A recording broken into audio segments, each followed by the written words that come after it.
back with album review. How's it going? It's going well. Now we got this album. This is a good suggestion, Chen. What have we got? We got Meddle by Pink Floyd from 1971. Yeah, one of their earlier albums. Yeah. Do you have any context you'd like to give behind it? Oops. Not really. I just randomly went back and listened to it the other day, like in full for the second time. I think I did once years ago, but going back to it really made me want to do an album review on it. So I don't know. Yeah, it's I guess their first mainstream popular album. This is the one where they started getting famous. Yeah. Obviously, it's not as big as Dark Side of the Moon or The Wall or Wish You Were Here or any of the other big 70s ones. This was a very clear line that they're over the psychedelic era. There is psychedelic aspects in these songs, don't get me wrong, but the psychedelic era of their music is over. Okay. And that was huge in their first few albums in the late 60s. And I'd say the album before this one, Adam Heartmother, is the true, okay, we're starting to move away from this type of vibes. Okay. And then this one is the first one, this is more just a prog album. Yeah. But yeah, there's only 6 tracks. Yeah, very short track list, but it's a full-length album, and you'll see why if you aren't familiar with the album. Yep. Oh, before we get into that, the album cover itself, it's a pretty cool-looking album cover to me, at least. What do you think this is a picture of, though? I'm really not sure. It looks like water of some kind, but I don't know what's going on with it. So it is actually an ear. An ear. Like a human ear. I can see it now. It's seen a lot better, if you, let's take the book out, and then you just flip it on its side. Yeah, you can definitely tell that's an ear with some filter on it. Yeah. But I don't know, I just thought it was a goofy little picture for it, too. It's crazy. Alright, but yeah, let's get into the tracks now. Alright, so the first track is One of These Days. This is one of my favorite tracks, too. This was a really, really cool intro. I love, the long build-up, of instrumentals, and you have, different ones coming in. You have the keyboard, which, by the way, I want to say this is probably my favorite album with Richard Wright's work on it. I think the keyboarding is incredible on this album. It is awesome, yeah. It's really good. And there's a lot of, cool sound effects that were probably very, futuristic sounding at the time. 1971. They're doing all this, not with computers. Yeah, this is all instruments. They're actually album. creating the sound with instruments, which is wild. It's crazy. And the song just keeps building and building, and then you get the one spoken the one spoken part of the song. Yeah. And then it just keeps going. Which is very weird, too. Yeah, it's just very out of It nowhere. says, one of these days I'm going to cut you into little pieces. Yeah. Apparently, I was on the Genius page for this song, and apparently it was about...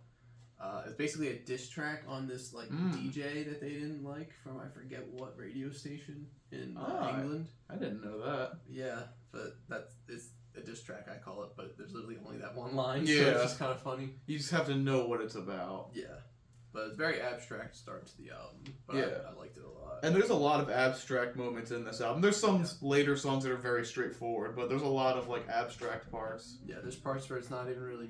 It's music, but it's really more that just them showing off how they can make crazy sounding sounds with instruments, or things that sound like real life things. Later in the album. Yeah. What's the next track? Track 2 is A Pillow of Winds. This is when the album starts getting a little chiller. Yeah, I actually really like this one though. Yeah, the one of my transition favorites. to this song from the first song is seamless. It was so good. I think this is a lot better than this is very similar to something they did on Adam Heartmother, because that's another album where there's the Behemoth song, which we'll get to, but that one has a few slower pop songs in the middle. Okay. And this is very reminiscent of that. I like this better than those. Yeah. This one had slide guitar on it, I'm pretty sure. Yeah. There was some of that in later songs too, and it just sounded really good. But it had a nice sound at the beginning, and then the tone changed slightly. I think it changed keys or something for the middle section of the song, and then it has a little bit of a darker sound, and then it comes back to the normal kind of happy tone that it had at the beginning. Yeah. But it just was really cool. Yeah, and the next one, Fearless, is another one of my favorites. All these songs are pretty much in my favorites, if I'm going to be honest. Yeah, this one's super strong again. Yeah, I love the guitar on it. Yeah, really catchy guitar. Yeah, I love the children's choir going on in the background too. Yeah, and then at the end of the song too, there's just Liverpool Football Club fans chanting like I think it's their team anthem. Yeah. What they were singing at the end, which is like a little Easter egg. Yeah, that's another cool thing that they threw in there. Yeah. But yeah, this one, I remember it had like a really upbeat, catchy melody at the beginning, and then it has like a much softer sounding like chorus. Yeah. It was a really good song. Yeah, agreed. The next track is San Tropez. This is another fun one. This is like a very like beachy song, something you'd yeah. like put on at the beach while you're sipping like a drink or something. Which is basically exactly what they're saying. Yeah. On in the song, so they paint the picture perfectly with the Yeah. way it sounds. Yeah, I love the instrumental in it too. Once again, Yeah. I love the piano. Again, Richard Wright just does his thing on this album. And this one was Roger Waters singing. I think it's the only song that he sings on. Yeah, it's the only song that he's like the main singer of. Yeah. But yeah, no, this was another strong one. Like, you really can't say anything bad about any of these tracks so far. Yeah. Then we get to Seamus. This is probably my least favorite track, and it's very interesting though. Like I don't hate it. It's just very weird. Like slowed, bluesy. Yeah, very no bluesy. Percussion. Mm-hmm. And there's a dog barking in it, and apparently the dog's actual name was Seamus. Like that. The Yeah. dog who they recorded. That's pretty cool that he's in there. Yeah, But- it's funny.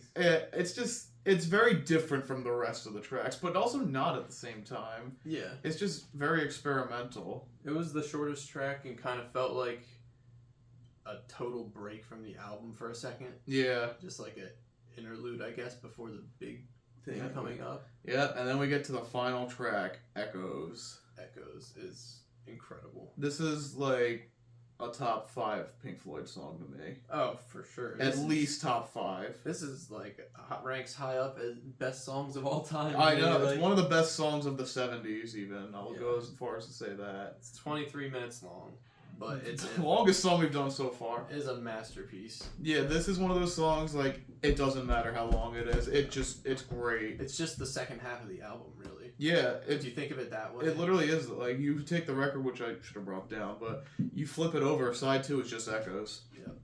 Which is awesome. I Yeah. don't know. The whole thing, like, it starts out with, like, a very long build-up, like 3 minutes before the vocals even come into the song. It's wild to me, because when I listen to that, I'm like, wow, this is already longer than, like, all of Seamus. Yeah. But the way it builds up is so, like, natural and, like, gradual. It doesn't even feel as long as It feels like it just goes right by. It's like, yeah. It does not feel like 23 minutes when you listen to the song. Agreed. But the singing parts I thought were amazing. Like the harmony between it's David Gilmour and Richard Wright on this song. Yeah. Their harmony sounded really, really good. Yeah. Probably also my all-time favorite work by Richard Wright is on this song, too. Oh yeah, he was incredible on this song. The whole middle portion of the song between the two verses.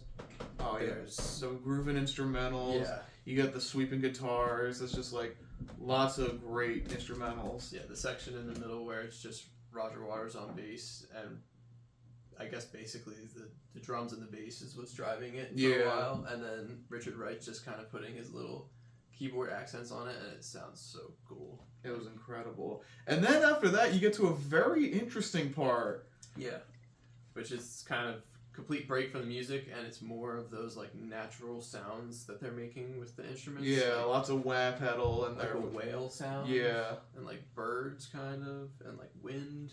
Mm-hmm. And like if you watch the live one from when they did it in Pompeii in like 72 or whatever. Yeah. It just shows like silhouettes of them playing basically, and you can see that they're like playing the instruments, but when you're listening to it, you're like, how the hell are they doing this with guitars and bass and drums? Like, I think we talked about this album on the podcast years ago too, way before Album Review even existed. And like we were saying, like we didn't even know if those were like real instruments being Right. played at the time. And now that I know that, it's like, holy shit! It's just this entire song is just incredible, and Yeah. we get back to more of the normal sounding stuff. yeah, and the long build up back to that second verse Yeah. is very just satisfying when the verse comes in, Mm-hmm. because like the key changes and sounds great. It's awesome. Yeah. But yeah, I don't know. This is just one of the best songs that I've ever heard. Me too. So And the fact that it's 23 minutes, and I wish it was longer at times. Right. Like, there you go. It just says everything you need to say about how incredible of a song that is. Yeah, it's an experience, really. Yeah, so final thoughts on the album? It's amazing. I think I've listened to, I guess, almost every Pink Floyd album from this one on, so Okay. I don't really know the earlier stuff, but I could see why this album, like, probably really made them just shoot up to the top, because maybe not this album by itself, but this one and the setup to Dark Side of the Moon. Yeah, because after this you get Obscured by Clouds, which technically was a soundtrack album, but it doesn't feel like one. No. But yeah, I don't know. I think it's just really, really good. And there's barely anything bad that I can even think to say about it. The only thing you could maybe say something bad about is Seamus. And that's the only real complaint I have with the album. But if that's a complaint, then you know it's a fantastic album. Like, Right. I don't think it's a perfect album because, again, Pink Floyd is just one of those artists where the best stuff is still yet to come. And this is like one of my all-time favorites from them. It's a powerful album. It's not even in my top 3 though, and I'm gonna give it like an incredibly high score. Me too. It just shows the magic of Pink Floyd and how they're, to me, still one of my all-time favorite acts to any music genre. I can agree with that. They have so much incredible work in their discography. Like, it's amazing. Yeah. Shall we go to scores? What do you want to give it?